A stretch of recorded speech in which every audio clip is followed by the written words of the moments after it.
Hello everyone, welcome to our YouTube channel. So, in this module, we'll be discussing the numericals of solubility and suspension. ठीक है, let's start.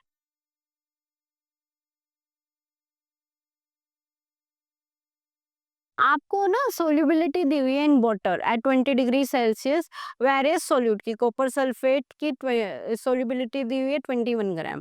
Solubility क्या होता है कि 100 ग्राम solvent में आप कितना मैक्सिमम सोल्यूट डिसॉल्व कर सकते हो एट अ पर्टिकुलर टेम्परेचर. यहाँ पे वो पर्टिकुलर टेम्परेचर है 20 डिग्री सेल्सियस. मतलब 100 ग्राम पानी में 20 डिग्री सेल्सियस पे कितना कॉपर सल्फेट डिसॉल्व हो सकता है, मैक्सिमम 21 ग्राम. ठीक है. वैसे पोटेशियम नाइट्रेट की 100 ग्राम वाटर में कितना डिसॉल्व है, पोटेशियम नाइट्रेट 32 ग्राम. तो so potassium chloride, sodium chloride, ammonium chloride, sugar, इन सबकी डिसोल्युबिलिटी दी हुई है आपको. आज student determine the solubility of four substance. ये है पोटेशियम नाइट्रेट, ये है सोडियम क्लोराइड, ये है पोटेशियम क्लोराइड, ये है ammonium chloride in water at 5 different temperatures. ये 10 degree, 20 degree, 40 degree, 60 degree Celsius पे आपको इन सभी की क्या दी हुई है, सोल्यूबिलिटी की. 10 डिग्री सेल्सियस पे पोटेशियम नाइट्रेट 100 ग्राम वाटर में 21 ग्राम डिसॉल्व होता है. ठीक है, क्योंकि सोल्यूबिलिटी हमने क्या पढ़ी थी, 100 ग्राम सोलवेंट में आप मैक्सिमम कितना सोल्यूट डिसॉल्व कर सकते हैं एट अ पर्टिकुलर टेम्परेचर. तो वो टेम्परेचर्स दिए हुए हैं. अब देखो एक चीज देखो, जैसे जैसे टेम्परेचर बढ़ रहा है ना, वैसे वैसे सोल्यूबिलिटी भी इंक्रीज हो रही है. 10 डिग्री सेल्सियस पे पोटेशियम नाइट्रेट 21 ग्राम ही घुल रहा है और 60 डिग्री सेल्सियस पे 106 ग्राम, 80 डिग्री सेल्सियस पे 167 ग्राम डिसॉल्व हो रहा है. तो जैसे जैसे आप टेम्परेचर बढ़ाते हो सोल्यूबिलिटी इंक्रीज होती है ना. What mass of KNO3 would be needed to make it a saturated solution of KNO3 in 50 gram of water at 40 degree Celsius. अब आपको कितने ग्राम वाटर में, वो क्या था, वो सोल्यूबिलिटी दी हुई थी 100 ग्राम वाटर में. कितने ग्राम वाटर में, 100 ग्राम वाटर में. तो 40 डिग्री सेल्सियस की बात चल रही है. ओके, तो हम देखते हैं 40 डिग्री सेल्सियस में कितना डिसॉल्व था KNO3. 40 डिग्री सेल्सियस पे कितना था, 62 ग्राम डिसॉल्व था 100 ग्राम वाटर में. कितने, 100 ग्राम वाटर में 62 ग्राम डिसॉल्व था. देखो क्वेश्चन में भले ही ना गिवन हो कि 100 ग्राम वाटर की बात हो रही है, बट जहाँ वर्ड सोल्यूबिलिटी आ गया तो वहां पे आपको बताया गया है, हमने डेफिनेशन पढ़ी है कि 100 ग्राम सोलवेंट की ही बात हो रही है. कितने ग्राम सोलवेंट की, 100 ग्राम सोलवेंट की. तो इस पे आप इस बात पे डिस्कशन नहीं कर सकते कि क्वेश्चन में ये तो दिया ही नहीं हुआ कि 100 ग्राम में घुले हुए हैं सब. नहीं, सोल्यूबिलिटी की डेफिनेशन ही वही है कि आपको सोल्यूबिलिटी दी हुई है, यानी कि 100 ग्राम सोलवेंट में ये सब इतने इतने अमाउंट डिसॉल्व है. तो 40 डिग्री सेल्सियस की बात हो रही है और पोटेशियम नाइट्रेट की बात हो रही है. 40 डिग्री सेल्सियस पे पोटेशियम नाइट्रेट कितना डिसॉल्व है, 62 ग्राम. कितने में, 100 ग्राम में. तो उसने क्या पूछा है, 50 ग्राम में कितना डिसॉल्व होगा. भाई 100 ग्राम में 62 ग्राम है डिसॉल्व, तो 50 ग्राम में कितना होगा, 31 ग्राम. है ना भाई, आधा ही तो होगा. 100 ग्राम में 62 ग्राम डिसॉल्व है, तो 50 ग्राम वाटर में कितना डिसॉल्व होगा, 31 ग्राम. ओके. Heterogeneous mixture. होम देखो मिक्सचर के दो टाइप थे, होमोजेनस, हेट्रोजीनस. होमोजेनस में हमने सॉल्यूशन पढ़ लिया. हेट्रोजीनस में अब हम पढ़ेंगे सस्पेंशन एंड कोलोइड. तो सस्पेंशन कौन से टाइप का मिक्सचर है, हेट्रोजीनस मिक्सचर. मतलब इसमें आपको सोल्यूट और सोलवेंट अलग अलग दिखेंगे, डिफरेंट फेजेस नजर आएंगे. ठीक है, नाम से ही पता चल रहा है सस्पेंशन, डिसोल्व नहीं होते इसमें, सोल्यूट और सोलवेंट आपस में डिसोल्व नहीं होते, जब बल्कि जो पार्टिकल्स होते हैं वो सस्पेंडेड रहते हैं. क्या, सस्पेंडेड, तैरते रहते हैं पूरे मीडियम में. ठीक है, इसके पार्टिकल्स को हम नेकेड आई से देख सकते हैं, सॉल्यूशन के पार्टिकल्स को हम नेकेड आई से नहीं देख पा रहे थे. इसका एग्जांपल क्या है, सैंड इन वाटर. अगर आप पानी में मिट्टी को मिलाओ, सैंड को मिलाओ, तो आपको सैंड के पार्टिकल्स अलग अलग से उसमें नजर आएंगे पूरे बल्क में. ठीक है,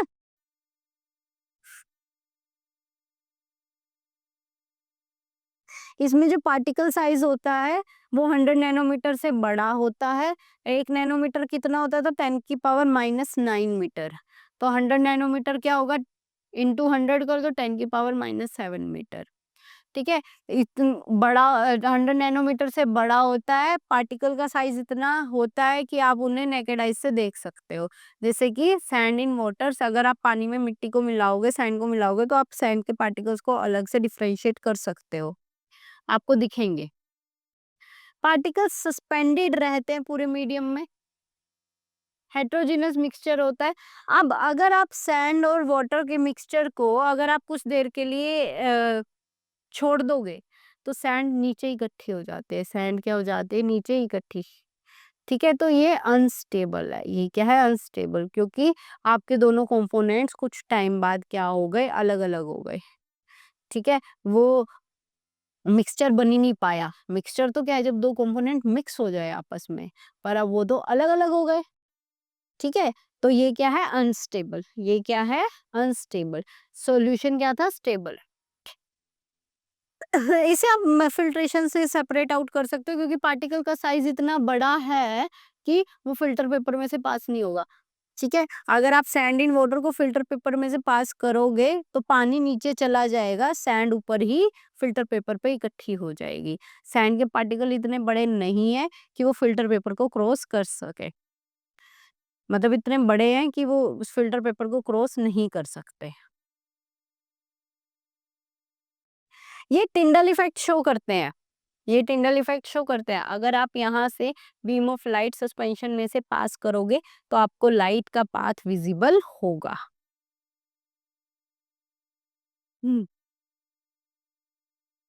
नेक्स्ट है कॉलॉइड्स एंड प्रॉपर्टीज। ठीक है, हमने सॉल्यूशन पढ़ लिया, सस्पेंशन पढ़ लिया। नेक्स्ट है कॉलॉइड। कॉलॉइड क्या होते हैं भाई? कॉलॉइड भी एक हिट्रोजेनस मिक्सचर होता है। ठीक है, जैसे मिल्क एक कॉलॉइड है, ब्लड कॉलॉइड है। ठीक है, इसमें जो आपके जो पार्टिकल्स का साइज होता है वो ट्रू सॉल्यूशन और सस्पेंशन के पार्टिकल्स के बीच का होता है, इंटरमीडिएट। ठीक है, जैसे स्टार्च हो गया। इसमें आपके दो मीडियम होते हैं, dispersed medium and dispersion medium and dispersed phase. ठीक है, एक तो डिस्पर्स्ड फेज होता है, एक डिस्पर्सिंग मीडियम होता है।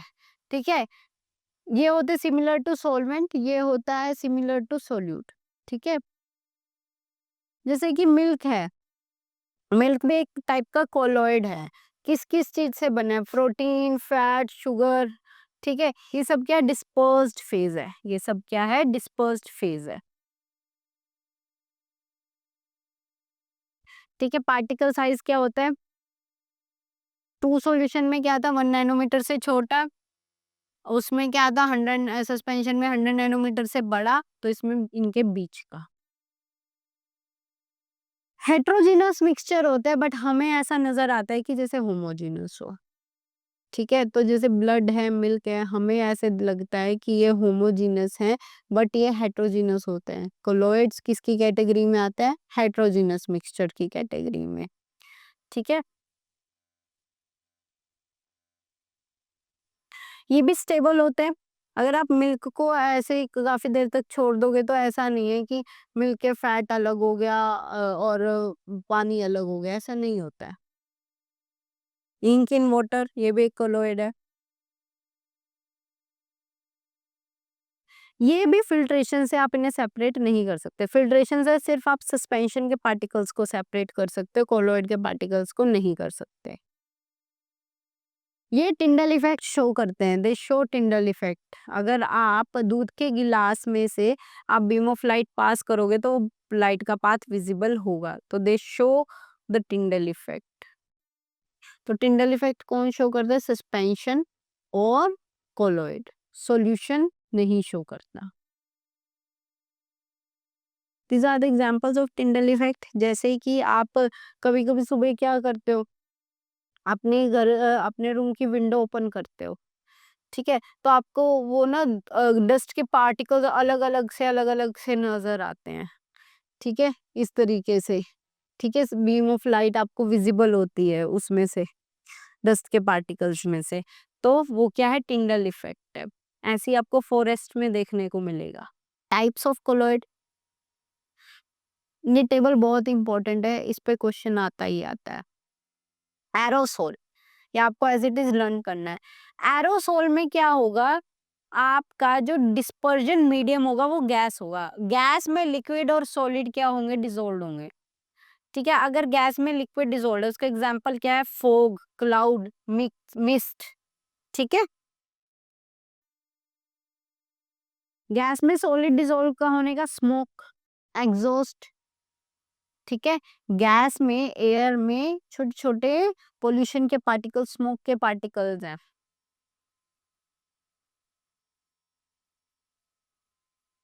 नेक्स्ट है फोम, जैसे कि लिक्विड में गैस डिसॉल्व है, लिक्विड में गैस, शेविंग क्रीम। सॉलिड में गैस के डिसॉल्व होने का क्या होगा, फोम, स्पंज। सॉलिड होती है स्पंज, उसके बीच में क्या होते हैं, छोटे छोटे होल्स होते हैं, उसमें गैस डिसॉल्व होती है। नेक्स्ट है इमल्शन।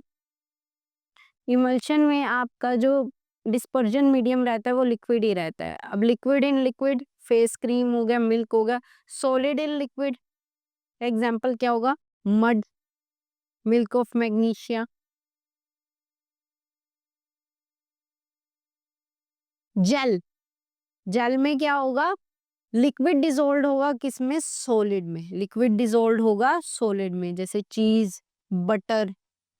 ठीक है, बटर में क्या होता है, आपके जो फैट होता है, फैट के अंदर आपके लिक्विड डिसॉल्व होता है, सॉलिड में लिक्विड होता है।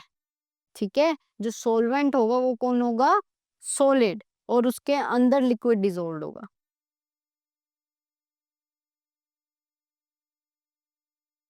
सॉलिड सोल, दोनों ही सॉलिड है, डिस्पर्स फेस, डिस्पर्जन मीडियम।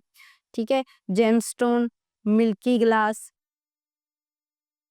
तो ये आपको पूरा का पूरा टेबल ना लर्न करना है। तो आपसे पूछ लिया जाएगा कि जैसे जेमस्टोन है, तो वो कौन से टाइप का कोलॉइड, आपको पता होना चाहिए, सॉलिड सोल, उसमें डिस्पर्जन फेस कौन सा है और डिस्पर्जिंग मीडियम कौन सा है। ठीक है, तो इस तरीके से क्वेश्चन आता है।